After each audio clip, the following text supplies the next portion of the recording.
Medok'tan Garcinia Gel 8'de sağlığı sunar. 8'e sağlık kaldığı yerden devam ediyor. Şimdiki konuğumuz beyin ve sinir cerrahisi uzmanı operatör doktor Feridun Kubilay. Hocam hoş geldiniz. Hoş bulduk. Nasılsınız? Sağ olun. Hoş geldiniz hocam. Hanım. Sağ olun Mehmet Bey. İyiyim, sağ olun. Siz Hocam nasılsınız? şöyle bir giriş Teşekkürler. yapalım. Dar kanal nedir? Omurilik bir kanalın içinden geçiyor biliyorsunuz.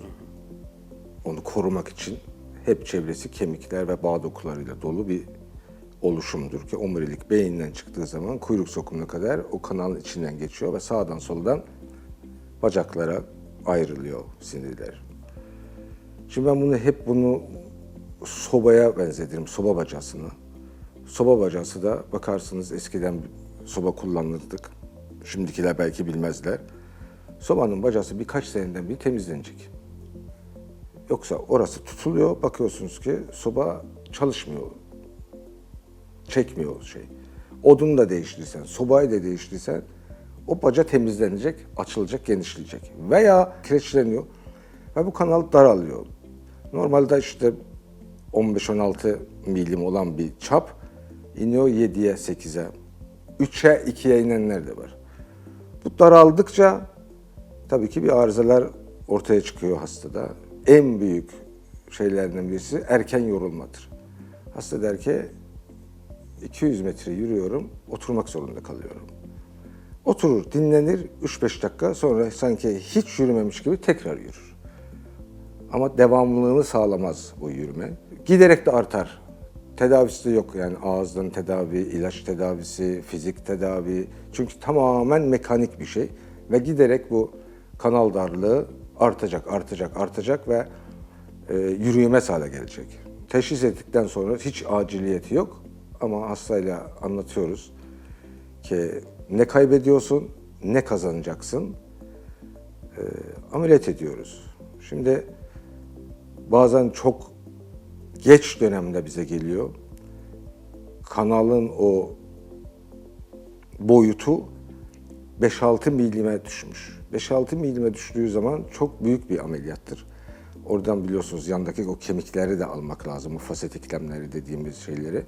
O zaman mecburen platin koymak zorunda kalıyoruz. Ama erken dönemde geldiği zaman dar kanalın ameliyatını mikrocerrahiyle yapıyoruz.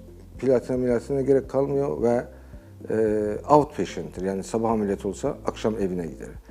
Ama her şeyde bunda da olduğu gibi erkenden teşhis ve erken tedavi her zaman tıbbın her branşında önemlidir. Dar kanalda da kesinlikle erken teşhisten hastalar daha çok fayda görüyorlar platin koymadan küçük bir cerrahiyle ve hep progresif bir hastalık olduğu için bunu bir an evvel dediğim gibi aciliyet olmamakla kaydıyla bir an evvel bunun tedbirini hasta ve hekimi alması gerekiyor. Çünkü bu durmayacak. Bu kireçlenme artarak o kanalın çapını indirecek, düşürecek. Hiç olmazsa sonuç itibariyle tuvalete dahi gidemeyecek, emekleyerek gidecek. Bu çünkü hep devamlı progresif artıyor. O kanal daralttığı zaman o sinirler artık işlevliğini kaybediyorlar. Ağrı da yapmaz çoğu zaman ama işte bacakta uyuşma. Hastanın büyük şikayeti yürüme güçlüğü olur. Tabii karıştırmamak lazım eğer hastaya iyi muayene etsen bazen biliyorsunuz damarsal problemlerde de öyle yürüme güçlüğü olur. Damar tıkanıklığında da hasta yorulur, yürüyemez. Ama bunun insidansı onun insidansından çok daha fazladır beldeki insidansı. Ve zaten hastayla konuştuğunuz zaman, muayene ettiğiniz zaman, daha sonra da işte tetkik ettiğiniz zaman onlar hepsi açığa çıkıyor. Bunun beldeki karşılığıdır bu. Dediğim gibi ileri derecede olursa mecburen çok daha büyük ameliyat, platin koyup tamamen orayı kazımak gerekiyor. Bel kayması olarak da bilinen bir durum var. Bu dar kanaldan ayrı bir antite olarak. Bel kayması diye tarif edilen şey nedir? Bunun bulguları nelerdir? Evet. Şimdi genelde %80 öyle söyleyeyim olgularda bel kayması bu kanal darlığıyla beraber olur. Çünkü bel muhtemelen belki 10 sene, 15 sene evvel oluşan bir travmayla, edinsel de olabilir. Kemiğin üstünde kaymış biraz öne veya biraz arkaya. Bunu vücut kendini korumak için oraya ekstra örüyor, öyle düşünün. Bağ dokusu örüyor. Ki o kayma tamamen kaymasın ve insan felç olmasın. Kendini korumak için oraya ekstra kireçlenme yapıyor. Siz biliyorsunuz kolda da, kırıkta bakıyorsunuz ki orada bir kendisi örüyor. Ekstradan bakıyorsunuz normal kırıktan farklı üstünde böyle bir iz var, bir kireçlenme var. O zaman hem bel kayması oluyor ve genelde dediğim gibi bel kanal darlığıyla da beraber oluyor. O zaman hastanın hem ağrısı oluyor hem de yürüme güçlüğü oluyor. Özellikle eğilip kalkınca bir şey yapmaya, o çünkü orada oynuyor. Her oynadığında o sinirleri irite ediyor ve hastada bel veya kalça ağrısı oluyor. Ve onun tedavisi de onda kesinlikle cerrahi ve fiksasyondur, yani platin koymak gerekiyor ki orası donsun, oynamasın.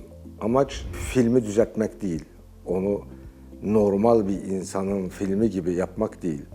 Sırf bu cerrahide amaç o kayan kısmı sabitlemek. Bu kemiği buraya getirip sabitlemek o eskidendi. Onun bir yararı yok diyorlar. Belki daha da fazla bir travmatize ediyor hastayı. Amaç onu olduğu yerde sabitleyip onun oynamasını engellemek, dondurmak, yani platinlerle. Bu cerrahi süreçler zor mudur hocam? Gerek hani biraz önce bahsettiğiniz mikro cerrahi açısından, gerekse bu açık işte platin konularak yapıyoruz dediğiniz cerrahiler. Yani hastayı burada nasıl bir süreç bekliyor? Hastanın, biz hep deriz ki hasta ameliyata nasıl girmişse öyle çıkmalı. Yani daha kötü çıkmamalı.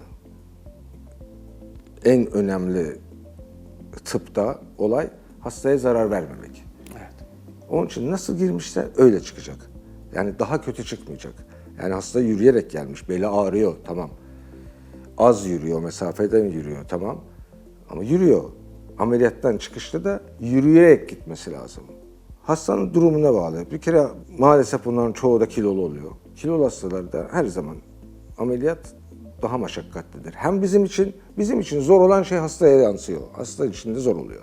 İleri yaşlardayken osteoporoza bağlı kemik erimesi oluyor. O zaman o vidaya koyduğun zaman o vida yerinden oynar, çıkar, kemiği kırar. Onun için ona özel osteoporoz vidası koymak lazım. Bunlar işte teknik şeyler biliyorsunuz şey olarak.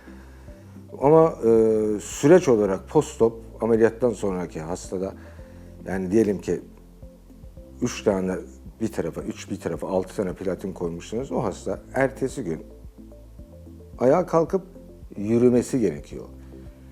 Ertesi gün ayağa kalkıp yürüyemiyorsa bir sorun var. O hastada, o da hastanın sorunu değil, doktorun sorunudur. O hasta dediğim gibi yürüyerek gelmiş her zaman. Hasta haklıdır. Demek ki bir şey yanlış gitmiştir. Biz de biliyorsunuz Tanrı değiliz. Arada oluyor. Siz yaptığınız şeyi orada bilmeyerek bir sinire dokunuyor, vida bir problem oluyor. Tabii ondan sonra eğer öyle bir şey varsa ihtimaller çok düşük. Eskiden çok yüksekti. Teknoloji zayıftı, vidalar zayıftı, bu ameliyat teknikleri zayıftı. Ama şimdi çok düşüktür, ama öyle olduğu zaman da bir revizyon olacak. Yani sonuç itibariyle ertesi gün hastanın ayağa kalkıp yürümesi lazım. Tabii yürüdü, düzeldi, hayır. Daha sonra gidip evde istirahat ediyor, korse bağlıyor, daha sonra bel jimnastikleri veriyoruz.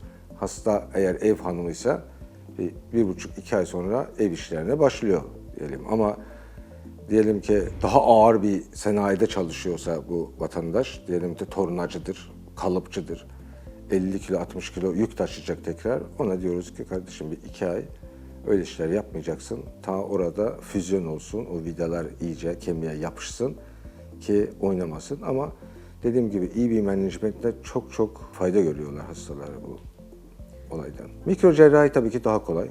Hasta için de, doktor için de erken dönemde yapıyorsun ve çabuk sonuç alıyorsun. Ama ikisi de bir yöntemdir. Her hastaya o olmaz, her hastaya da öbürü olmaz. Hocam çok teşekkür ediyoruz Verdiğiniz kıymetli bilgiler için. Teşekkürler. Teşekkür ederim. Evet, 8'de Sağlık'ta bugünkü konuğumuz beyin ve sinir cerrahisi uzmanı Operatör Doktor Feridun Kubilay'dı. Kendisine vermiş olduğu bilgilerden dolayı çok teşekkür ediyoruz. 8'de Sağlık kaldığı yerden devam ediyor. Medok'tan Garcinia Jel 8'de sağlığı sundu.